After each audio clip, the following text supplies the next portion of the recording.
وہ اس کی باہوں میں تھی جب اس کی طرف دیکھ کر بولی، تم نے مجھ سے شادی کب کرنی ہے؟ بس کچھ کام ہے ضروری، وہ ختم کر لوں، اس کے بعد میں وعدہ کرتا ہوں کہ میں تم سے شادی کر لوں گا۔ تمہیں فکر کرنے کی ضرورت نہیں ہے، میں تم سے خود سے زیادہ محبت کرتا ہوں، مقابل نے جواب دیا اور اس کے ہاتھ پر بوسہ دیا۔ لیکن پہلی وہ کچھ کہنے ہی والی تھی جب مقابل نے اسے چپ کروا دیا۔ وہ مسئلہ نہیں ہے، میری پہلی اور آخری محبت صرف تم ہو۔ مجھے فرق نہیں پڑتا کہ پہلی شادی کسی سے بھی ہوئی ہو، میں تمہیں ہمیشہ اپنی زندگی میں دیکھنا چاہتا ہوں۔ وعدہ کرو کہ تم ہمیشہ میرے ساتھ رہو گی، اس نے کہہ کر اپنا ہاتھ بڑھایا۔ اس نے مسکراتے ہوئے اپنا ہاتھ مقابل کے ہاتھ پر رکھ دیا تھا۔ وہ اس بات سے انجان تھی کہ حرام تعلقات ہمیشہ آگ کا گڑھا خندق ہوتے ہیں اور اس کا نتیجہ کبھی ٹھیک نہیں ہوتا۔ اس کے باوجود وہ ایک نامحرم کی محبت میں دھستی چلی جا رہی تھی، اور محبت اس قدر بڑھ گئی کہ وہ حرام اور حلال میں فرق ہی بھول گئی۔ وہ مسکرائی تھی تو وہ بھی مسکرایا، اور وہ اس کا سر اپنے سینے پر رکھے آنکھیں موند گیا۔ مہاپارا، کیا کر رہی ہو؟ اٹھ جاؤ جلدی سے۔ ضمیر علی خان مسلسل مہاپارا کو اٹھا رہا تھا، لیکن وہ تھی کہ اٹھنے کا نام ہی نہیں لے رہی تھی۔ اٹھ جاؤ، کیا ہو گیا ہے؟ کیوں صبح صبح سر پر سوار ہو گئے ہیں؟ وہ غصے سے منہ بسورتی اٹھی تھی۔ کیا مطلب ہے اس کا کہ صبح صبح سر پر سوار ہو گئے ہوں؟ شہزادی صاحبہ، ٹائم دیکھیں ذرا گھڑی میں، گھڑی 12 بجا رہی ہے۔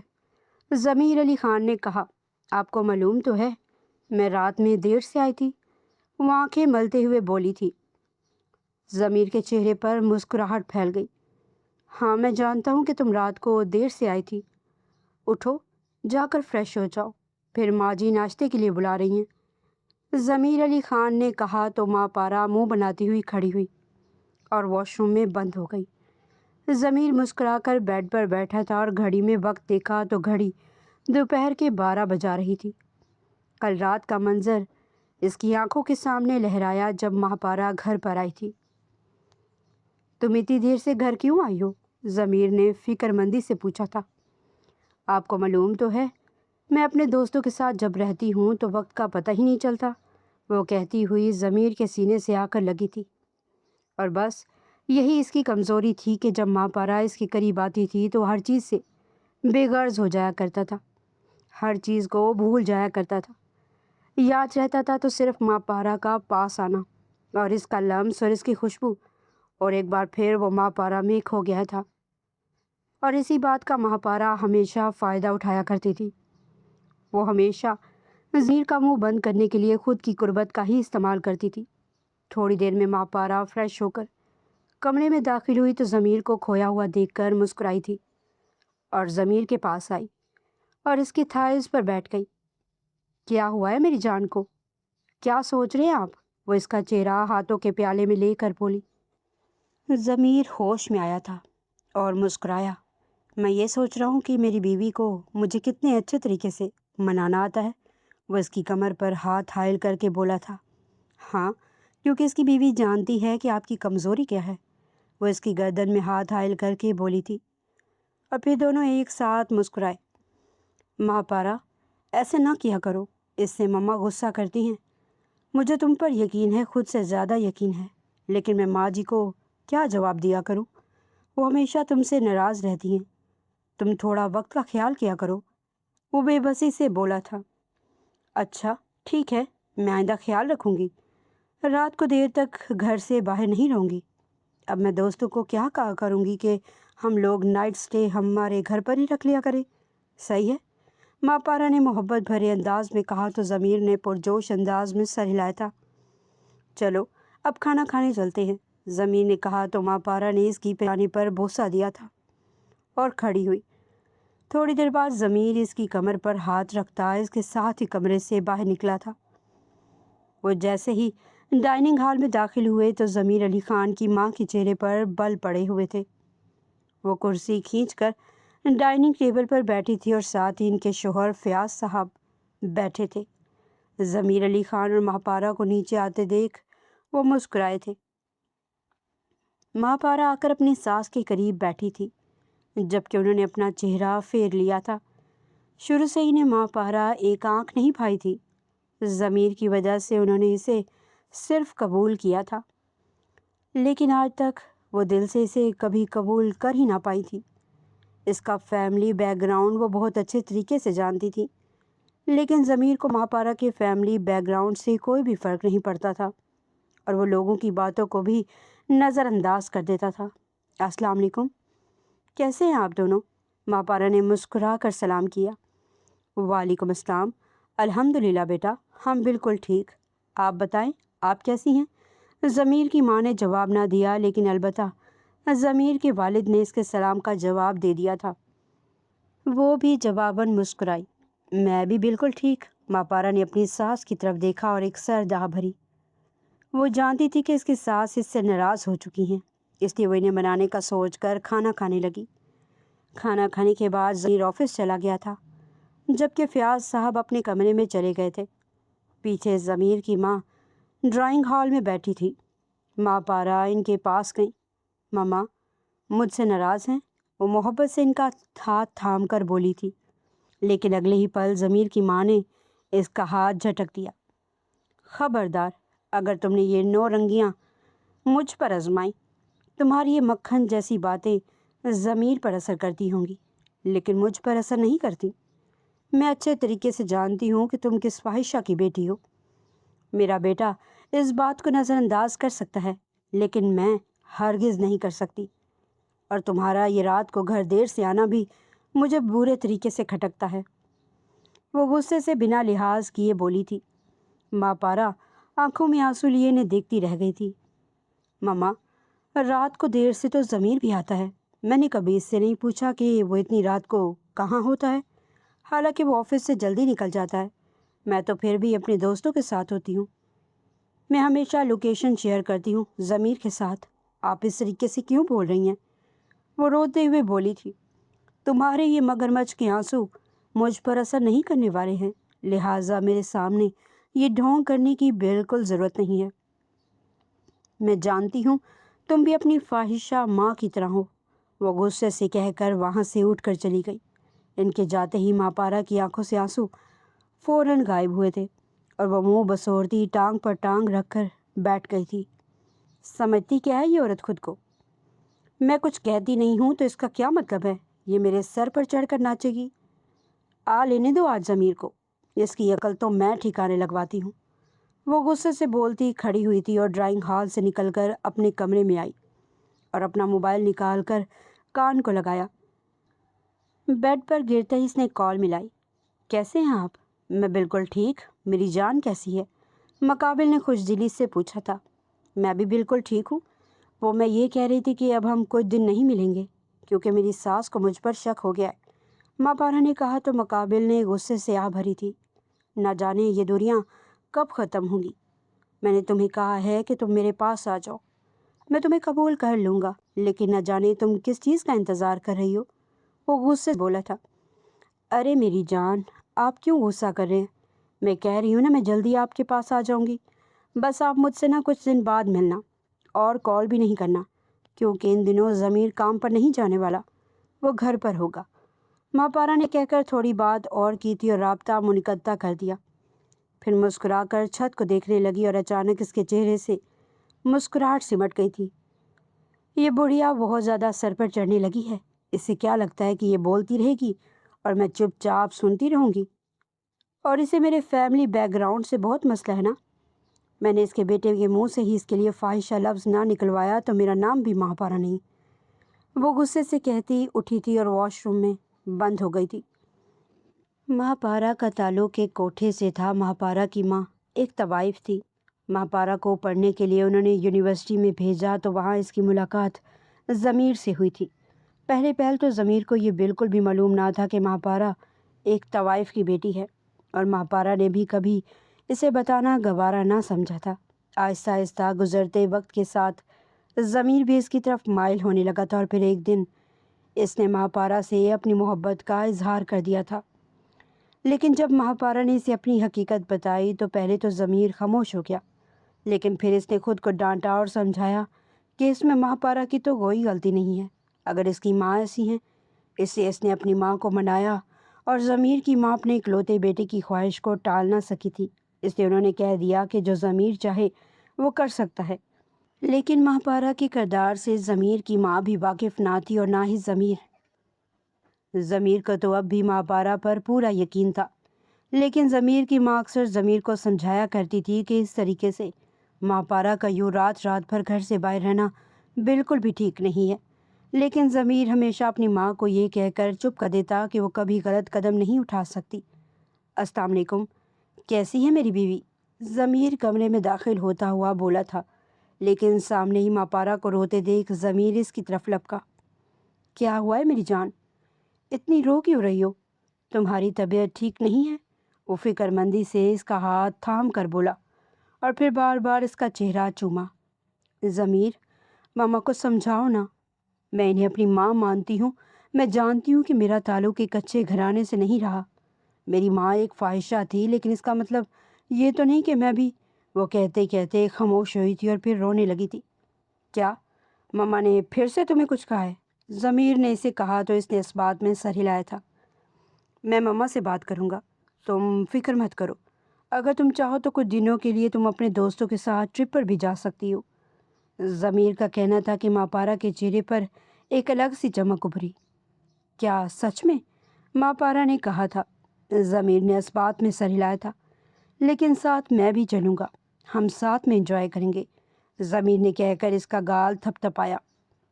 پھر ہم دوستوں کو رہنے دیتے ہیں نا، ہم دونوں ساتھ چلتے ہیں، کیونکہ میں نہیں چاہتی جب ہم دونوں ساتھ میں وقت گزارے ہوں تو کوئی اور ہمارے درمیان آئے۔ ماپارا نے کہہ کر اس کے گرد ہاتھ حائل کیے تھے اور اس کے سینے پر سر رکھا۔ سینے پر سر رکھتے ہی ماپارا کے چہرے سے مسکراہٹ غائب ہوئی تھی اور وہیں چہرے پر ناگواری پھیلی تھی۔ نہ جانے اس ویکینڈ پہ اتنی بڑی سزا کیوں مجھے ملی ہے؟ ہمیشہ تو یہ شکار کے لیے جایا کرتا ہے، اور ابھی سے شوق ہوا ہے کہ یہ میرے ساتھ ٹرپ پر جائے، ماپارا نے دل ہی دل میں کہا، اور پھر اس سے دور ہو کر بھی پھر مسکرانے لگی تھی۔ چلو ٹھیک ہے، تم تیاری کر لینا، ہم کل چلیں گے، وہ کہہ کر کمرے سے باہر نکل گیا تھا، جبکہ پیچھے ہی ماپارا واپس بیڈ پر بیٹھ گئی تھی۔ پتہ نہیں یہ مصیبت کب ٹلنی ہے میرے سر سے، وہ غصے سے کہتی اٹھی تھی اور الماری سے کپڑے نکال کر پیک کرنے لگی۔ ضمیر علی خان اپنے ماں باپ سے اجازت لینے کے بعد ماپارا کو لے کر گھر سے نکلا تھا اور سیدھا فارم ہاؤس پر آیا تھا۔ تم یہاں باہر کیا کر رہی ہو؟ ماپارا کو باہر کھڑے دیکھ کر ضمیر علی خان نے پوچھا تھا۔ ماپارا نے چونک کر ضمیر کو دیکھا۔ وہ پارسل والا آیا تھا پارسل دینے کے لیے، وہ جلدی سے ایک بیگ ضمیر علی خان کے سامنے کرتی ہوئی بولی تھی، تو اس نے اس بات میں سر ہلایا تھا۔ پھر مسکرا کر ماپارا کے کندھے پر ہاتھ رکھتا اسے اپنے ساتھ لیے کمرے میں چلا گیا۔ اگر تمہیں کچھ چاہیے ہوتا ہے تو جب میں بازار جاتا ہوں تو مجھے بتا دیا کرو، اس طریقے سے یوں اس کا بار بار آنا مجھے اچھا نہیں لگتا، ضمیر علی خان نے کہا تو ماپارا نے اس بات میں سر ہلایا تھا، اور وہ ضمیر علی خان کے پاس آ کر بیٹھی۔ آپ کو فکر کرنے کی ضرورت نہیں ہے، اب مجھے اگر کچھ چاہیے ہوگا تو میں آپ کو بتا دوں گی، وہ محبت سے اس کی گردن میں ہاتھ حائل کر کے بولی تھی۔ تو ضمیر علی خان مسکرایا۔ ہم کل واپس جا رہے ہیں، ضمیر علی خان نے کہا تو ماپارا نے اداس چہرہ بنا کر اس بات میں سر ہلایا تھا۔ کیا ہوا؟ چہرہ کیوں اتر گیا تمہارا؟ ضمیر علی خان نے اس کے چہرے پر آئے بال پیچھے کر کے پوچھا۔ ابھی ہمیں آئے ہوئے دن ہی کتنے ہوئے ہیں؟ آپ نے کہا تھا کہ یہ پورا ہفتہ آپ میرے ساتھ گزاریں گے۔ ہاں میں جانتا ہوں، میں نے تمہیں کہا تھا، لیکن کچھ ضروری کام آ گیا ہے جس کی وجہ سے مجھے جانا پڑ رہا ہے۔ اگر تم چاہو تو تم اپنی دوستوں کے ساتھ ٹرپ پر جا سکتی ہو، ضمیر نے کہا تو ماپارا نے اس بات میں سر ہلایا تھا اور واپس بیڈ پر بیٹھ کر پارسل کھولنے لگی۔ کل ہی انہوں نے گھر کے لیے نکلنا تھا، اس لیے اس نے پہلے ہی اپنا سارا سامان پیک کر لیا تھا، لیکن آج جانے کیوں ماپارا کی طبیعت خراب تھی۔ وہ تو سوچ چکی تھی کہ یہاں سے جا کر پہلے ہی وہ اس سے ملے گی جس سے ملنے کے لیے وہ 3-4 دن سے بےتاب تھی۔ وہ روز آتا تھا، لیکن پارسل دے کر فوراً اسی وقت چلا جاتا تھا۔ ماپارا نے ایک میسج اس کے نمبر پر کیا اور پھر اپنا سامان پیک کر کے سونے کے لیے لیٹ گئی تھی۔ ظہر کی اذان کے وقت وہ لوگ گھر پہنچے تھے اور ضمیر ماپارا کو گھر چھوڑ کر خدا حافظ کہہ کر نکل گیا تھا۔ ماپارا اپنے کمرے میں آئی تھی اور ضمیر علی خان کے جاتے ہی وہ اپنا بیگ اٹھا کر گھر سے نکلی تھی اور سیدھا حماد کے فلیٹ پر آئی جہاں وہ پہلے سے اس کا انتظار کر رہا تھا۔ ماں پارا بھاگ کر اس کے سینے سے لگی تھی۔ میں تمہیں بتا نہیں سکتی میں نے تمہیں کتنا مس کیا۔ پارسل دے کر چلے جاتے تھے، صحیح طریقے سے اپنا چہرہ بھی نہیں دکھاتے تھے۔ وہ اس کے سینے سے لگی ہوئی اس سے شکوہ کر رہی تھی۔ لیکن تمہارا شوہر تو ہر وقت مجھ پر ہی نظر رکھے ہوئے تھا۔ اگر وہ تمہیں کچھ کہتا تو میں سہ نہیں پاتا، اس لیے جلدی وہاں سے نکل جاتا تھا۔ لیکن وہ کچھ پل کا دیدار ہی میرے لیے باعث سکون ہوتا تھا۔ تم فکر نہیں کرو، میں بہت جلد تمہیں وہاں سے نکال لوں گا، حماد نے کہا۔ کیا اس نے تمہیں پھر سے مارا؟ حماد نے فکر مندی سے پوچھا۔ نہیں نہیں، اب تو نہیں مارا۔ مہاپارا نے مسکرا کر اس کی طرف دیکھا تھا۔ مہاپارا نے حماد سے یہ کہا تھا کہ اس کا شوہر اسے بہت مارتا ہے۔ لوگوں کے سامنے تو وہ یہ ظاہر کرتا ہے کہ وہ اپنی بیوی سے بے حد محبت کرتا ہے، لیکن ویسے وہ اسے ذرا سا بھی پیار نہیں کرتا۔ بس اسی وجہ سے وہ حماد کی طرف متوجہ ہو گئی تھی۔ حماد بھی اب اسے بے پناہ محبت کرنے لگا تھا، کیونکہ اسے لگتا تھا کہ مہاپارا جس محبت کی حقدار ہے اسے وہ محبت نہیں مل رہی، اس لیے اس نے اپنی زندگی میں سب سے زیادہ اہمیت مہاپارا کو دی تھی۔ وہ اب رات کو آئے گا۔ مہاپارا نے اس کے کان میں سرگوشی کی تو حماد مسکرایا تھا اور معنی خیز نظروں سے اسے دیکھتا اپنی باہوں میں بھر کر کمرے کی طرف بڑھا۔ وہ ضمیر خان کے گھر لوٹنے سے پہلے ہی گھر لوٹ آئی تھی۔ ضمیر جیسے ہی کمرے میں داخل ہوا تو وہ سامنے بیڈ پر لیٹی ہوئی تھی۔ ضمیر مسکرایا اور اس کی طرف بڑھا تھا۔ پاس بیٹھ کر محبت سے اس نے مہاپارا کا ہاتھ تھاما، لیکن جیسے ہی ضمیر نے اس کا ہاتھ پکڑا تو وہ بہت تیز بخار میں تپ رہی تھی۔ ضمیر علی خان نے فکر مندی سے اس کے ماتھے پر ہاتھ رکھا اور موبائل نکال کر ڈاکٹر کو کال ملائی۔ تھوڑی دیر میں ڈاکٹر گھر آیا اور اس کا چیک اپ کر کے واپس چلا گیا تھا۔ مہاپارا کی آنکھ کھلی تو اس کی نظر اپنے پاس بیٹھی ضمیر کی ماں پر گئی تھی۔ وہ فکر مندی سے اس کو ہی دیکھ رہی تھی۔ مہاپارا نے آج زندگی میں پہلی دفعہ ان کے چہرے پر فکر مندی دیکھی تھی۔ وہ دیکھ کر حیران ہوئی اور اٹھ کر بیٹھی۔ ارے ارے، لیٹی رہو لیٹی رہو، انہوں نے محبت سے اس کے سر پر ہاتھ پھیر کر کہا تھا۔ اس کے کھانے کے لیے کچھ بھیجتی ہوں، ضمیر کی ماں کہہ کر اٹھی اور کمرے سے نکل گئی۔ مما کو کیا ہوا ہے آج؟ مہاپارا نے حیرت سے پوچھا۔ مبارک ہو، تم مما بننے والی ہو، ضمیر نے کہا تھا۔ مہاپارا کے چہرے سے مسکراہٹ سمٹ گئی تھی اور وہ صدمے کی نظروں سے ضمیر کو دیکھنے لگی۔ ذہن میں ایک سوال کلک ہوا، یہ بچہ کس کا ہے، ضمیر یا حماد؟ وہ کشمکش کا شکار ہو گئی تھی۔ کیا ہوا مہاپارا؟ ضمیر نے اسے کھوئے ہوئے دیکھ کر کہا۔ کچھ نہیں، یہ تو بہت اچھی بات ہے، آپ کو بھی بہت بہت مبارک ہو، مہاپارا نے مسکرا کر کہا تو ضمیر نے اسے اپنے سینے سے لگایا تھا۔ لیکن مہاپارا کے دماغ میں مسلسل ایک ہی سوال چل رہا تھا کہ آخر یہ بچہ ہے کس کا؟ وہ صبح ہی صبح جا کر یہ پتہ لگوانے کا سوچ چکی تھی، لیکن پھر اس کے ذہن میں کلک ہوا کہ شاید بچہ پیدا ہونے سے پہلے وہ یہ معلوم نہیں کر سکتی کہ یہ بچہ کس کا ہے۔ اس لیے اس نے ڈاکٹر کے پاس جانے کا ارادہ بھی ترک کر دیا تھا، کیونکہ وہ جانتی تھی اگر وہ ڈاکٹر کے پاس گئی تو بے شک ضمیر کو شک نہ تھا، لیکن اس طریقے سے یوں ڈاکٹر کے پاس جا کر بچہ کس کا ہے یہ معلوم کرنا اسے شک میں مبتلا کر سکتا تھا۔ اس لیے مہاپارا نے خاموش رہنا ہی مناسب سمجھا، لیکن وہ سب سے پہلے حماد سے ملنا چاہتی تھی۔ جیسے تیسے کر کے اس نے رات کاٹی تھی اور ضمیر کے صبح آفس جاتے ہی وہ گھر سے نکلی تھی۔ مہاپارا کہاں ہے؟ ضمیر جو گھر پر کچھ ضروری کام کے لیے آیا تھا، مہاپارا کو گھر سے غائب دیکھ کر اپنی ماں سے پوچھا۔ نہ جانے کہاں گئی ہے، بیگ لے کر نکلی تھی، مجھے نہیں بتایا، ضمیر کی ماں نے کہا تو ضمیر نے اس بات میں سر ہلایا اور واپس اپنے کمرے میں گیا۔ اپنی فائلز لینے کے بعد وہ کمرے سے نکلنے لگا تھا کہ اچانک اس کے کانوں میں موبائل کی رنگ ٹیون کی آواز سنائی دی۔ اس نے پلٹ کر دیکھا تو مہاپارا کا موبائل کمرے میں پڑا تھا۔ کتنی لاپرواہ لڑکی ہے، ضمیر نے نفی میں سر ہلاتے ہوئے کہا اور موبائل کی طرف بڑھا۔ کیا ہوا ہے، تم نے اتنی ارجنٹ مجھے کیوں بلایا؟ مہاپارا کو اپارٹمنٹ میں داخل ہوتے دیکھ حماد نے پوچھا تھا۔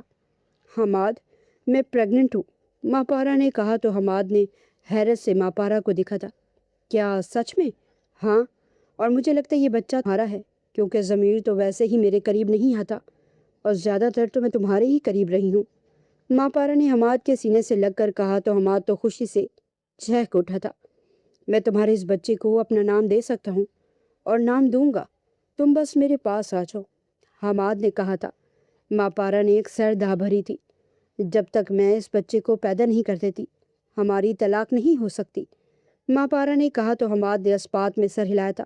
بس یہ وقت ہم کسی طریقے سے نکال لیں، اس کے بعد میں اور آپ اور ہمارا بچہ، ماں پارا نے مسکرا کر کہا تھا۔ حماد نے اسے اپنے سینے سے لگا لیا تھا۔ تھوڑی دیر حماد کے ساتھ گزار لینے کے بعد وہ واپس گھر چلی گئی تھی۔ جیسے ہی وہ کمرے میں داخل ہوئی تو سامنے بیڈ پر اسے اپنا موبائل پڑا ہوا ملا۔ اسے یاد آیا کہ وہ جلدی جلدی میں موبائل گھر پر ہی چھوڑ گئی تھی۔ اس نے آگے بڑھ کر اپنا موبائل اٹھایا اور کچھ چیزیں چیک کرنے کے بعد موبائل واپس رکھ کر بیڈ پر لیٹ گئی تھی۔ میں نے حماد کو کہہ تو دیا کہ یہ بچہ اس کا ہے، لیکن اگر یہ بچہ ضمیر کا نکلا تو؟ ماں پارا نے خود سے سوال کیا۔ نہیں نہیں، ایسا نہیں ہو سکتا۔ اگر یہ بچہ ضمیر کا بھی ہے تو میں اس کے پاس اس کو نہیں رہنے دوں گی۔ اس نے پختہ ارادہ کر لیا تھا اور وہ آنکھیں موند کر لیٹ گئی۔ وقت کا کام تھا گزرنا اور وہ وقت گزرتا جا رہا تھا۔ ضمیر نے ماں پارا کو اپنے ہاتھ کا چھالا بنا لیا تھا، تو وہیں ضمیر کی ماں بھی ماں پارا کو کوئی کام نہ کرنے دیتی تھی۔ ہر وقت سائے کی طرح اس کے آس پاس رہتی تھی۔ اس سے اگر کچھ کھانا ہو یا کچھ چاہیے ہو تو ہمیشہ وہ خود ہی ماں پارا کو دیا کرتی تھی۔ ماں پارا کو تو وہ لوگ بیڈ سے بھی نیچے پاؤں رکھنے نہ دیتے تھے۔ ضمیر آنے والے بچے کو لے کر بے حد خوش تھا۔ ان دنوں ماں پارا نے گھر سے نکلنا بھی بالکل کم کر دیا تھا، لیکن اکثر رات کو جب ضمیر دیر سے گھر آتا تو حماد اس سے ملنے کے لیے دیوار پھلانگ کر ضمیر کے کمرے میں آ جایا کرتا تھا، اور ابھی تک کسی کو معلوم ہی نہیں تھا کہ حماد وہاں آتا ہے۔ ماں پارا اس وقت درد سے کرا رہی تھی۔ ضمیر اسے جلدی سے اپنی باہوں میں بھرتا ہسپتال کی طرف لے کر روانہ ہوا تھا، اور آدھے گھنٹے کا سفر اس نے چند منٹوں میں ہی طے کر لیا تھا، اور جلد ہی ماں پارا کو ہسپتال لے گیا تھا۔ وہ اس وقت آپریشن تھیٹر کے باہر بیٹھا ڈاکٹر کے باہر آنے کا انتظار کر رہا تھا۔ تھوڑی دیر بعد ڈاکٹر باہر آئی۔ مبارک ہو، بیٹا ہوا ہے؟ ضمیر نے ایک شکر کی آہ بھری۔ میری بیوی کیسی ہے؟ ضمیر نے پوچھا تو ڈاکٹر نے مسکرا کر اسبات میں سر ہلایا تھا۔ ضمیر نے ایک اور شکر کا سانس ہوا کے سپرد کیا اور پھر آگے بڑھ کر اپنے بیٹے کو اپنی باہوں میں لیا تھا۔ چند دنوں بعد وہ ماں پارا کو لیے واپس گھر پر آیا تھا، لیکن اس دوران جب وہ ہسپتال میں تھی تو اس نے اس بچے کا DNA ٹیسٹ کروانے کے لیے بھی ڈاکٹر کو کہہ دیا تھا۔ پہلے تو ڈاکٹر حیران ہوئی، لیکن پھر خاموشی سے اپنا کام کرنے کے بعد اس نے ماں پارا سے پیسے لے لیے تھے۔ اس وقت وہ رپورٹ ماں پارا کے ہاتھ میں تھی اور وہ رپورٹ کو غور سے دیکھتی مسکرا رہی تھی۔ جیسے ہی ضمیر کمرے میں داخل ہوا تو ماں پارا نے وہ DNA رپورٹ چھپا دی تھی۔ کیا چھپا رہی ہو؟ ماں پارا کو یوں ہڑبڑا کر اٹھتے دیکھ ضمیر نے پوچھا۔ ارے کچھ نہیں، دیکھے نا یہ روئے جا رہا ہے، ماں پارا نے اپنے بیٹے کی طرف اشارہ کر کے کہا۔ ضمیر مسکرا کر اس کی طرف بڑھا تھا اور پھر اسے اپنی باہوں میں لے کر اس سے پیار کرنے لگا۔ پتہ ہی نہیں چلا یہ وقت کیسے گزر گیا، ضمیر نے کہا تھا۔ ماں پارا مسکرائی تھی اور اس کے قریب آ کر بیٹھی اور اس کے کندھے پر سر رکھا۔ ہاں بالکل، معلوم ہی نہیں ہوا۔ دیکھو، جسے آپ اپنے ہاتھوں میں لینے کے لیے اتنے بےتاب تھے وہ آج آپ کے ہاتھوں میں ہے، ماں پارا نے مسکرا کر کہا تو وہ بھی جواباً مسکرایا تھا۔ کچھ دنوں سے ماں پارا حماد سے ملنے جانے کی کوشش کر رہی تھی، لیکن اسے وقت ہی نہ مل رہا تھا۔ وہ اس وقت اپنے کمرے میں بیٹھی نہ جانے کیا سوچ رہی تھی کہ ضمیر کمرے میں داخل ہوا۔ کیا ہوا ماں پارا؟ کیا سوچ رہی ہو؟ ضمیر اس کے قریب آ کر بیٹھا۔ کچھ نہیں، سوچ رہی ہوں کہ اپنی ماں سے جا کر مل کر آؤں۔ جب سے شادی ہوئی ہے اس کے بعد تو ماما سے مل ہی نہیں ہوں، ماں پارا نے کہہ کر اپنا سر جھکایا تھا، تو ضمیر نے بھی افسردگی سے اپنا سر اسپات میں ہلایا تھا۔ ضمیر نے ماں پارا کا ہاتھ پکڑا۔ میں نے تمہیں کبھی تمہاری ماں سے ملنے سے نہیں روکا۔ جو بھی ہیں، وہ جیسی بھی ہیں، وہ تمہاری ماں ہیں، اور ایک بچہ کبھی اپنی ماں سے نفرت نہیں کر سکتا۔ میں نے تمہیں پہلے بھی کہا تھا اور آج بھی کہتا ہوں، اگر تم اپنی ماں سے ملنا چاہتی ہو شوق سے ملو، میں تمہیں کبھی نہیں روکوں گا، لیکن میں تمہیں وہاں رہنے کی اجازت نہیں دے سکتا۔ لیکن کیوں ضمیر؟ میرا پورا بچپن، میری آدھی جوانی وہاں گزری ہے، اور اب میں تمہارے پاس آ گئی ہوں تو تم… وہ کہتے کہتے خاموش ہو گئی تھی۔ میں جانتا ہوں تمہارا پورا بچپن وہاں گزرا ہے، مجھے تمہارے ماضی سے کوئی لینا دینا نہیں ہے، لیکن اب تم میری بیوی ہو، میں تم سے جڑا ہوا ہوں۔ مجھے یہ ہرگز پسند نہیں کہ تم ایسی جگہ پر جا کر رہو جہاں عزت دار لوگوں کا کوئی کام نہیں۔ ہاں البتہ تم اپنی ماں کے ساتھ اگر وقت گزارنا چاہتی ہو تو تم اپنی ماں کو میرے فارم ہاؤس پر بلا سکتی ہو، تم ان کے ساتھ وہاں جا کر رہ لو، میں تمہارے رہنے کا سارا انتظام وہاں کر دوں گا۔ ضمیر نے کہا، ٹھیک ہے، پھر آپ وعدہ کریں کہ جب میں اپنی ماں کے ساتھ وقت گزار رہی ہوں گی تو آپ وہاں نہیں آئیں گے۔ مہاپارا نے کہا تو ضمیر نے اسپات میں سر ہلایا تھا۔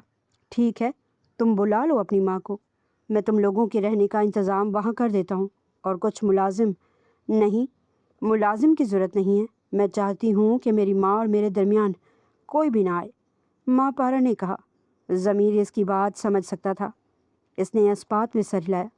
ٹھیک ہے، تم اگر ایسا چاہتی ہو تو ایسا ہی ہوگا۔ ٹھیک ہے، پھر میں اپنا سارا سامان پیک کر لیتی ہوں، آپ آج ہی فارم ہاؤس کی صفائی کا کہہ دیں، مہاپارا نے چہک کر کہا تو ضمیر جواباً مسکرایا تھا اور اس کی پیشانی پر بوسہ دے کر کھڑا ہوا۔ تھوڑی دیر میں وہ تیار ہونے کے بعد اپنی ساس کے پاس آئی تھی۔ ماما میں کچھ دنوں کے لیے، وہ کہتے کہتے خاموش ہوئی تھی اور اس نے ضمیر کی طرف دیکھا۔ ضمیر نے اسے خاموش رہنے کا اشارہ کیا۔ ماں، کچھ دنوں کے لیے مہاپارا اپنی دوستوں کے گھر جا رہی ہے، آپ کو تو معلوم ہے میکا تو اس کا ہے ہی نہیں، دوستوں کے ساتھ کچھ وقت رہے گی تو فریش فیل کرے گی۔ ضمیر نے بات سنبھالی۔ ہاں ہاں کیوں نہیں، جائے، لیکن میرے پوتے کو میرے پاس چھوڑ جائے، بھائی میرا تو دل نہیں لگتا اس کے بنا، وہ مہاپارا کے ہاتھ سے ضمیر کے بیٹے فارس کو لیتے ہوئے بولی تھی۔ ارے ایسے کیسے آپ کے پاس چھوڑ جاؤں، میرا بھی میرے بیٹے کے بنا دل نہیں لگتا، مہاپارا نے منہ پھلا کر کہا تو ضمیر کی ماں مسکرائی تھی۔ اچھا ٹھیک ہے، لیکن زیادہ دن نہیں رہنا، جلدی گھر آ جانا، اب تو اس گھر کی رونق فارس سے ہی ہے۔ ضمیر کی ماں نے واپس فارس کو مہاپارا کی گود میں دیتے ہوئے کہا تو مہاپارا مسکرائی تھی۔ ٹھیک ہے ماما، میں جلدی آ جاؤں گی۔ ضمیر مہاپارا کو لے کر گھر کے خارجی دروازے کی طرف بڑھا تھا، لیکن نہ جانے کیوں ضمیر کو اپنے سینے میں درد اٹھتا ہوا محسوس ہوا تھا۔ ضمیر نے اپنا دل تھام لیا تھا اور مہاپارا کی طرف دیکھا۔ مہاپارا اپنا بیگ گاڑی میں رکھ چکی تھی۔ ضمیر نے خود کو سنبھالا اور آگے بڑھ کر فارس کو اپنی گود میں لیا تھا اور پھر اس کے چہرے پر بوسے دینے لگا۔ مہاپارا نے حیرت سے ضمیر کو دیکھا، نہ جانے اچانک اسے کیا ہوا تھا، وہ کیوں اس طرح اسے چوم رہا تھا۔ ضمیر نے ایک نظر مہاپارا کے چہرے پر ڈالی اور مسکرایا۔ اپنا خیال رکھنا، مجھے کام نہ ہوتا تو میں خود تمہیں چھوڑنے کے لیے آتا، لیکن میرا آفس جانا بہت ضروری ہے، ضمیر نے کہا تو مہاپارا نے اسبات میں سر ہلایا تھا اور فارس کو لے کر گاڑی میں بیٹھی۔ ڈرائیور نے گاڑی فارم ہاؤس کی طرف بڑھا لی تھی۔ مہاپارا جیسے ہی فارم ہاؤس میں داخل ہوئی، سامنے اس کی نظر اپنی ماں پر گئی تھی۔ مہاپارا کے چہرے پر ناگواری پھیلی تھی۔ اس کی ماں مسکرا کر اس کی طرف بڑھی اور اس کے سینے سے لگایا۔ میں تو بہت ہی خوش ہو گئی تھی جب ضمیر نے کہا کہ میں تمہارے ساتھ یہاں پورے ہفتے تک رہ سکتی ہوں، وہ خوش دلی سے بولی۔ آپ کو کس نے کہا کہ آپ یہاں رہ سکتی ہو؟ یہ گھر میرا ہے، یہاں میں آپ کو ہرگز نہیں رہنے دوں گی، وہ غصے سے بولی تھی۔ مہاپارا کی ماں کو تو اپنی سماعت پر یقین ہی نہ آ رہا تھا کہ یہ الفاظ اس کی بیٹی بول رہی ہے۔ یہ کیا بول رہی ہو؟ وہ تڑپ کر بولی تھی۔ اچانک ہی وہاں حماد آیا تھا۔ حماد نے حیرت سے مہاپارا کی ماں کو دیکھا۔ ماں، تم نے کہا تھا کہ یہاں ہم دونوں کے علاوہ کوئی نہیں ہوگا، کون ہے یہ؟ حماد نے حیرت سے پوچھا۔ یہ جو بھی ہیں ابھی کے ابھی یہاں سے جائیں گی، مہاپارا نے کہا۔ مہاپارا، میں نے کبھی یہ نہیں چاہتا کہ تم وہ زندگی جیو جو تمہاری ماں نے جی ہے۔ کون ہے یہ لڑکا؟ مہاپارا کی ماں حماد کو دیکھ کر اتنا تو سمجھ گئی تھی کہ مہاپارا کا اس سے تعلق ہے، لیکن وہ مہاپارا سے سننا چاہتی تھی۔ میں محبت کرتی ہوں اس سے، میں نے آپ جیسی زندگی جی بھی نہیں ہے، آپ بے فکر رہیں، مہاپارا نے حقارت سے جواب دیا۔ نہیں مہاپارا، تم کسی اور کے نکاح میں ہو، وہ ایک عزت دار مرد ہے، آخر تم ایسا کیسے کر سکتی ہو اس کے ساتھ؟ اس کی ماں نے افسردگی سے کہا۔ عزت دار، یہ لفظ آپ کے منہ سے سن کر اچھا نہیں لگا، میں جانتی ہوں اچھا کیا ہے، برا کیا ہے، لہٰذا مجھے بتانے کی ضرورت ہرگز نہیں ہے۔ میں اپنی زندگی کے فیصلے خود لے سکتی ہوں، مہاپارا بنا لحاظ کیے بولی تھی۔ مہاپارا، میں نے تمہیں ہمیشہ محفوظ ہاتھوں میں دیکھنے کی خواہش کی تھی اور تمہارے لیے یہی دعا کی تھی کہ تم ایک عزت دار مرد کے گھر کی ملکہ بنو، لیکن تم نے یہ کیا کیا؟ تم نے بجائے ملکہ بننے کے ایک گند میں ہی رہنا مناسب سمجھا۔ ان کے لہجے میں تکلیف صاف واضح تھی۔ حماد تو بالکل خاموش ہو گیا تھا۔ مہاپارا نے فارس کو حماد کو دیا۔ آپ کمرے میں چلیں، میں آتی ہوں۔ حماد نے بھی کچھ نہ کہا، وہ خاموشی سے فارس کو لے کر کمرے میں چلا گیا۔ کیا کہا؟ گند؟ یہ بھول ہے آپ کی کہ میں گند میں ہوں؟ میں آپ کی جیسی ہرگز نہیں ہوں۔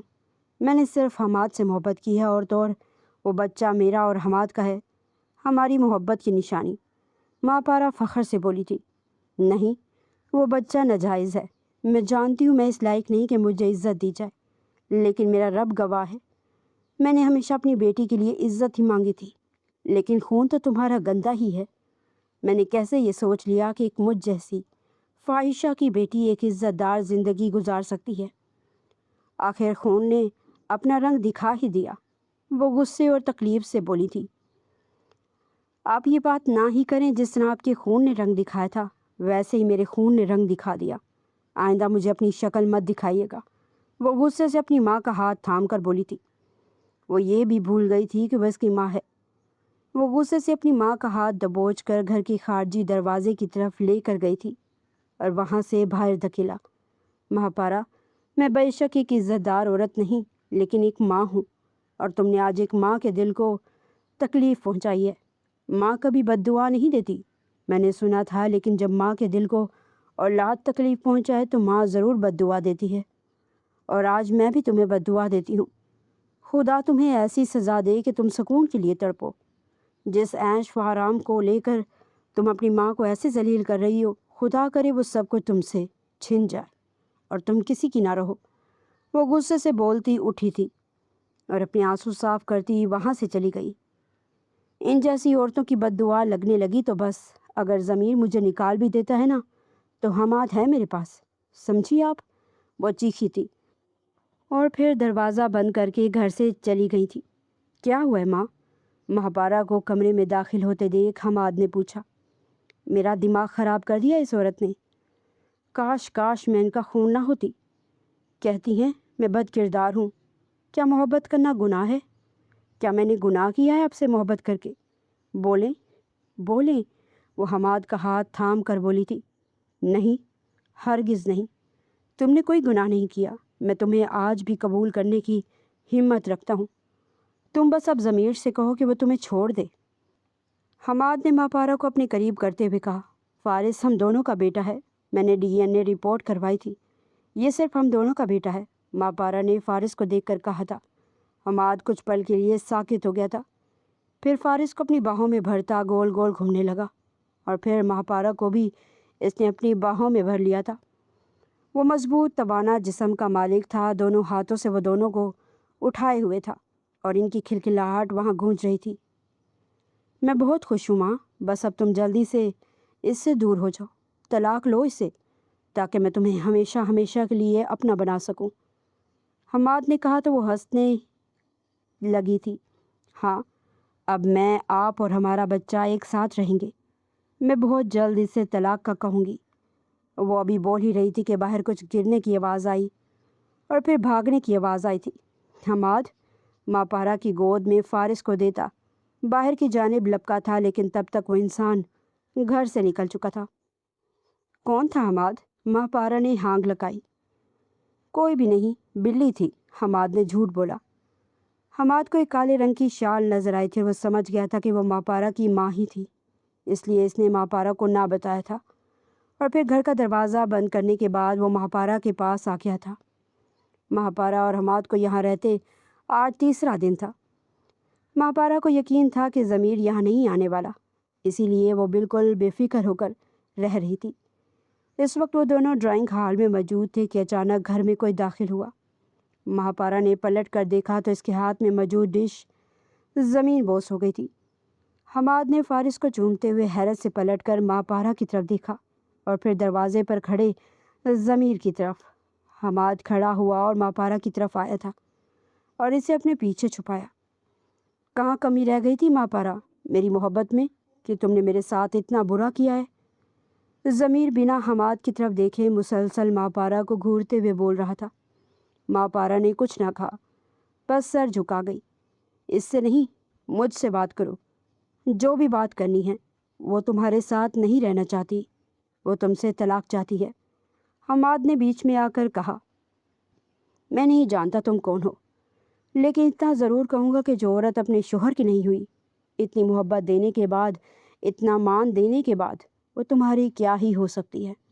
ضمیر کہہ کر فارس کی طرف بڑھا تھا اور فارس کو اپنی گود میں لے لیا۔ ماپارا نے آگے بڑھ کر فارس کو لینا چاہا تو ضمیر نے ماپارا کو خود سے دور دھکیل دیا تھا۔ خبردار، دور رہو۔ ضمیر نے ماپارا کو دیکھ کر ایک ایک لفظ چبا کر ادا کیا تھا۔ وہ بیٹا میرا اور ماپارا کا ہے، حماد نے پر اعتماد لہجے میں کہا تھا۔ اچانک ہی وہاں ضمیر کا کہکا گونجا۔ کس نے کہا؟ یہ رہا ثبوت کہ فارس شاہ کی رگوں میں دوڑتا ہوا خون ضمیر شاہ کا خالص خون ہے، نہ کہ کسی اور گند کی ملاوٹ۔ ضمیر نے اپنا کوٹ کی جیب سے ایک رپورٹ نکال کر حماد کے منہ پہ دے ماری تھی۔ 10 منٹ ہیں تم دونوں کے پاس، میرا فارم ہاؤس خالی کر دو، ورنہ باہر کھڑے میرے گارڈز دھکے دے کر تم لوگوں کو یہاں سے نکالیں گے۔ ضمیر نے سخت لہجے میں کہا۔ ضمیر میری بات سنو، میں بہک گئی تھی، مجھے معاف کر دو، لیکن اس طریقے سے۔ ماپارا کچھ کہہ رہی تھی، لیکن پھر سے ضمیر نے اسے خود سے دور دھکیلا۔ تم نے جو کہنا تھا، جو کرنا تھا تم کر چکی۔ میں نے تم پر آنکھ بند کر کے یقین کیا، لیکن تم نے میرے ساتھ کیا کیا؟ مجھے بتایا کہ تم یقین کے لائق نہیں تھی۔ آخر تم فاحشہ کی بیٹی ہی ہو، رنگ تو دکھانا ہی تھا۔ ضمیر نے ماپارا کی ماں کی کہی بات دہرائی تو ماپارا نے حیرت سے اس کی طرف دیکھا تھا۔ نہیں ضمیر، ایسی کوئی بات نہیں ہے، میں تم سے محبت کرتی ہوں، پلیز مجھے خود سے دور نہیں کرو، میں بہک گئی تھی، مجھے معاف کر دو۔ اچھا، تم اتنی جلدی احساس کر رہی ہو اپنی غلطی کا؟ لیکن میں تمہیں معاف نہیں کر سکتا۔ میں نے جتنی تم سے محبت کی تھی شاید ہی اتنی میں نے کسی سے کی ہوگی، لیکن تم میری محبت کے لائق نہیں تھی ماپارا۔ میں اپنے بیٹے کو لے کر جا رہا ہوں، تمہیں تمہارا عاشق مبارک ہو۔ وہ غصے سے کہتا فارس کو لے کر وہاں سے چلا گیا تھا اور ماپارا اسے پکارتی رہ گئی تھی، جبکہ حماد تو ہاتھ میں رپورٹ لیے حیرت سے بس بار بار رپورٹ کو دیکھ رہا تھا۔ اس کا مطلب وہ بچہ ضمیر کا تھا؟ ماپارا نے جھوٹ بولا تھا۔ حماد، روکو نہ اسے۔ حماد میں اپنے بیٹے سے دور نہیں ہو سکتی تھی، اس لیے میں نے تم سے جھوٹ بولا، لیکن میں تمہیں یہ حقیقت بتانے والی تھی۔ ماپارا حماد سے بولی۔ اچھا، تو اب یہ سب کچھ کیا تھا جب وہ تمہیں چھوڑنے کی بات کر رہا تھا؟ اس سے تم محبت کا اقرار کر رہی تھی۔ تم نے ایک دفعہ نہیں کہا کہ میرے ساتھ رہو حماد، لیکن تم صفائیاں دینے کی کوشش کر رہی تھی۔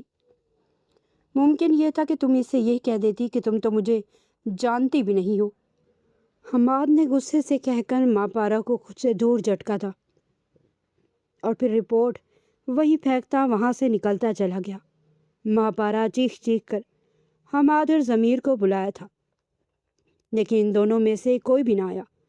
وہ وہیں بیٹھی بآواز رونے لگی تھی، لیکن اس کی پکار سننے والا کوئی بھی نہ تھا۔ اس نے تو سوچا تھا کہ ضمیر کو پتہ ہی نہ لگنے دے گی کہ فارس اس کا بیٹا ہے، اور وہ فارس کو لے کر ہمیشہ ہمیشہ کے لیے حماد کے پاس آ گئی تھی، لیکن اس کی سوچ کے سب کچھ بالکل برعکس ہوا تھا۔